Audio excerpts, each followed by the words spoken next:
Red Deer Regional Airport serves the city of Red Deer, Alberta, located right in the middle of the busy Calgary-Edmonton corridor. Right now, it serves as mainly a general aviation airport, with plenty of flight training traffic, as well as some larger movements from tenants Buffalo Airways and Airspray. However, that could soon change a bit, with the announcement a few months back that a $15 million expansion plan would be going ahead, with half of that coming as a grant from the provincial government. These expansion plans include widening the longest runway at the airport, runway 1735, from the current 100 feet to 150 feet. Along with that, work will be taking place to strengthen the main taxiway and the main apron, as well as the construction of a new terminal. These upgrades to the airport would allow for larger aircraft to fly in and out, much like those flown by low-cost carriers Flair Airlines and Lynx Air.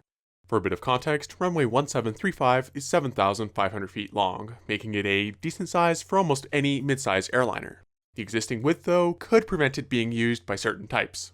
Red Deer Airport also says that the expansion will put them in a better position to attract cargo operators and larger aircraft maintenance facilities. On the low-cost carrier side of things, though, Red Deer Airport sees lots of potential and has positioned themselves as Alberta's low-cost airport, promising free parking and no airport improvement fees. A couple months later, work has already started on widening the runway, and you can see it's quite the job. Now, the question of scheduled airline service in Red Deer has been ongoing for the last few years, especially since Air Canada stopped their flights there in 2017.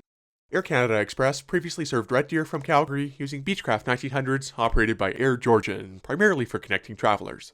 Those flights only lasted for 4 years though, and Air Canada has quietly gotten rid of the 1900s anyway. Going forward, it's clear that low-cost carriers are the ones to attract. This puts Red Deer Airport in a unique position, since Canada is not exactly the friendliest environment for low-cost airlines for a variety of reasons.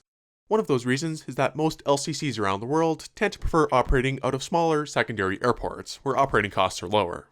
Here in Canada, though, there are only really 2 or 3 airports fitting that purpose. There's Abbotsford Airport for Vancouver, Hamilton Airport for Toronto, and St. Hubert Airport in Montreal, although its only scheduled flights are regional ones within Quebec. Toronto also has Billy Bishop Airport on Toronto Island, but it's restricted for jets, and you couldn't really get a 737 in there with any meaningful payload. So, in the case of Alberta's 2 major cities, as much as I'd love to see 737s flying out of Springbank or Villeneuve, that's not terribly plausible at the moment. Another reason that Canada poses such a challenge for low-cost carriers are all of the extra fees that air travel brings, which don't actually go to the airline. If you look at a breakdown of the airfare I paid on Lynx Air's inaugural flight from Calgary to Vancouver and back, for the roughly $90 I paid, not including the extras, less than $10 of that was actual airfare. The rest of that is just taxes and fees, including a whopping $60 in airport improvement fees for Calgary and Vancouver international airports combined. This, and Canadian airfares in general, are a whole separate topic for another video, but it does put into perspective how these airlines physically can't charge below a certain amount. Therefore, a proper low-cost airport for Alberta with no airport improvement fee could be a game changer for the province. Not only would it attract passengers from the region around Red Deer, but maybe even travelers in Calgary or Edmonton who are willing to drive for the prospect of a very inexpensive flight and free parking. Realistically, even without any draw from Calgary or Edmonton, it still seems plausible that Red Deer could support at least 1 or 2 flights a week to some place like Vancouver or Toronto. And Red Deer Airport firmly believes that's the case. Sometime in the past few years, they conducted a market research study that showed that there's very strong demand for a low-cost carrier there.